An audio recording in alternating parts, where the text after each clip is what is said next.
oil was discovered underneath these waters.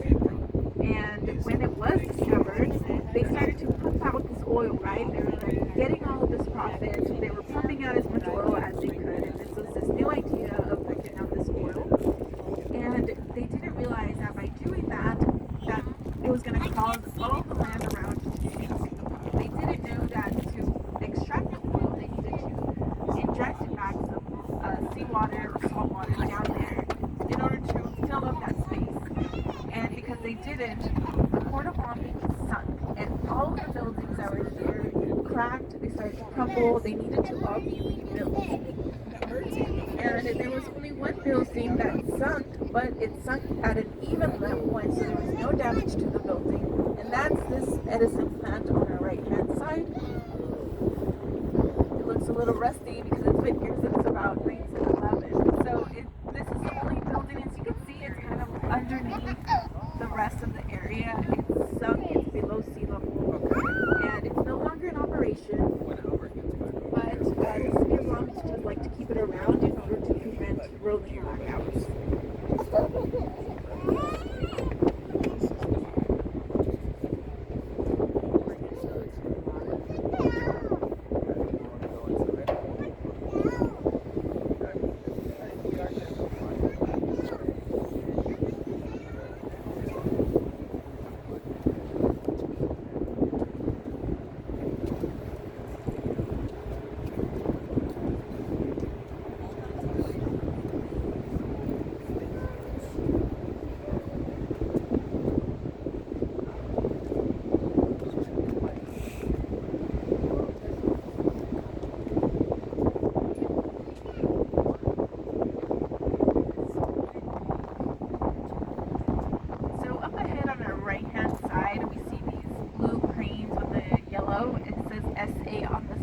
That's SA Recycling.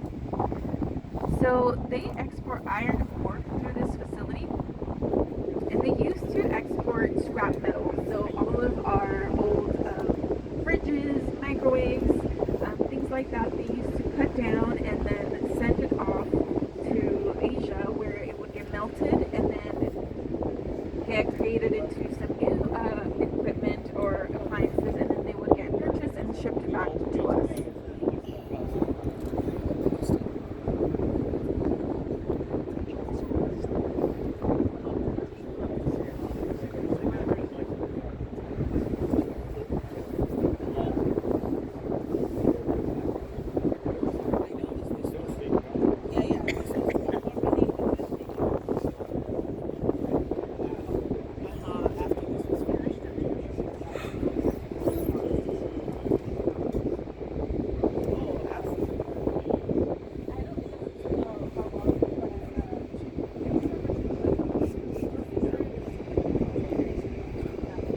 So the demolition of our old Gerald Desmond Bridge. So it officially closed in 2020, and the bridge was actually cut into pieces in order to be demolished, and it was recycled.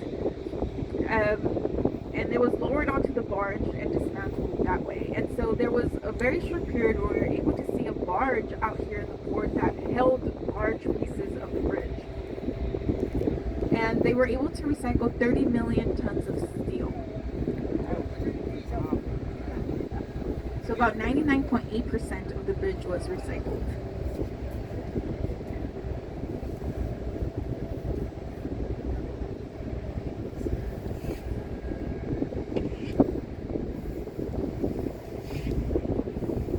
So SA Recycling here, you can see the iron ore in the back. Behind the containers, the black piles, that's iron ore.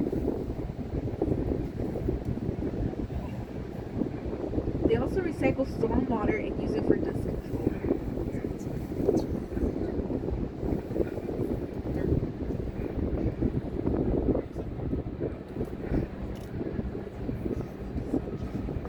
So coming up is Marathon Petroleum. This is where the red ship is.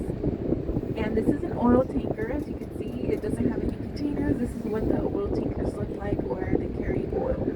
So this terminal doesn't do any oil truck trips. All of their operations are done underground through piping that takes it to local refineries.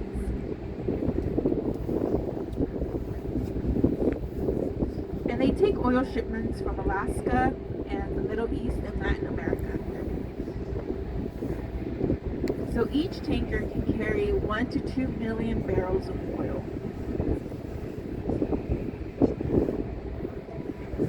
And this terminal is currently the only oil tanker terminal with shore power. So shore power is another really important program that we have here at the port. It's at most of the terminals, but this is the only oil tanker terminal in the world to do it.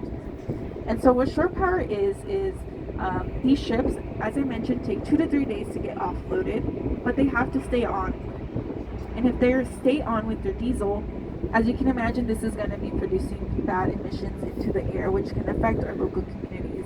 So with shore power, we encourage them with incentives like rebates and discounts to connect to the shore power where they connect to the electrical grid here. So they're able to stay on, but instead they're emitting zero emissions through the electrical grid.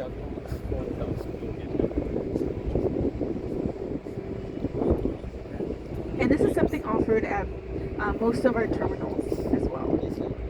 And we're thankful that most of the shipping carriers take part in it.